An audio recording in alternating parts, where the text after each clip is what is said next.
Matkaseikluse järgmine punkt toob meid Norrasse.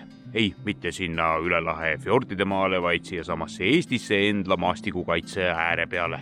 Selle Norra teeb ägedaks see, et siia on kokku sattunud igavene hulk ägedaid allikaid. Üks purskab, teine niisama on tüüne, aga see eest ilus sinine ja mõni nendest on sellepärast eriline, et see on Eesti kõige sügavam ja lisaks sellele kannab see veidrat nime sopaallikas. Muide, see sopaallikas on 4,8 meetrit sügav ja 1936. aastal pahises siit maapõuest välja 333 liitrit vett sekundis. 75. aastal oli see paraku jäänud aga 37 liitri juurde. Mine tea, mis tulevik toob.